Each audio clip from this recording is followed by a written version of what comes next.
انقطاع الكهرباء اليومين دول احنا في الشتاء طبعا، والمفروض يعني كل سنه وحضراتكم طيبين. صحيح في نهايه الشتاء، بس في الشتاء معروف ان الكهرباء دايما بيبقى الاستخدام فيها والانقطاع فيها بيكون معدوم، لان مفيش احمال، مفيش تكييفات، مفيش مراوح.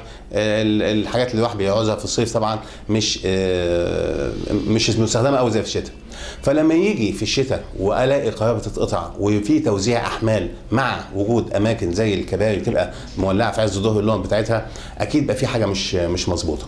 لما يجي الوزير بتاع الكهرباء ويقول ان المفروض حصه المحطات، يعني في ازمه في السولار شويه، فالمحطات احنا بنحاول نوزع احمال عشان نوفر شويه عليها، فطبعا دي حاجه يعني غريبه شويه وممقوته شويه.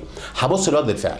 ايام حسني مبارك كان بيجي مثلا عايزين يستوردوا احزمه للسيارات، فكان طبعا شركه علاء مبارك هو اللي كانت تبقى موجوده او شريك بطريقه ما، وكانوا يقولوا لازم الواحد يلبس حزام. طب العربيات ما فيهاش حزام، لازم تيجي حزمه وتركب الحزمه. نفس كان بالنسبه للطفايات بافاريا، كانت الطفايات بتتحط في الرخصه لازم يكون طفايه، ونيجي هي يكون من النوع ده، وبعد 5 سنين يقول لك لا لازم تغير الطفايه عشان الشركه تبيع وتعمل، مع ان الطفايه القديمه سليمه. لكن لا، المرور كان كده، وكان طبعا ظلم ايامها باين، لدرجه ان لما قالوا نحط شنطه اسعاف الناس طلعوا قالوا بتاعت علاء مبارك، قالوا لا هنديها لكم هديه، يعني عشان ينفوا الشبهه عن علاء.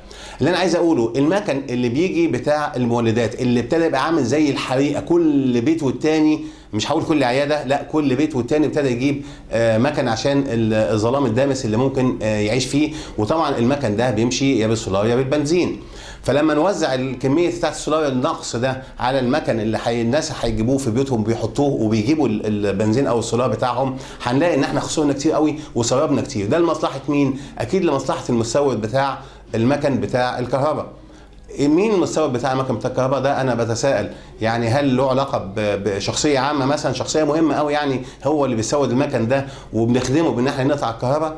اصل لو بتتكلموا اقتصادي، يبقى اقتصادي المفروض ان انا اوفر للمحطات البنزين او السولار اللي هيكفيها عشان المولدات تشتغل، او الغاز، واشوف توسعه لهذه الامور. لكن لما يجي في الشتاء ويحصل الانقطاعات دي، ولا اصلا ما فيش سولار كافي، طب ما المكن ده كله هياخد سولار، يبقى انت بتوزعها، بتسرسب الموضوع وبتخسر اقتصاديا وبتخلي المكن يمشي وبس. وده ما فيش فيه عداله، لان مش كل الناس بيعرفوا يجيبوا مكن.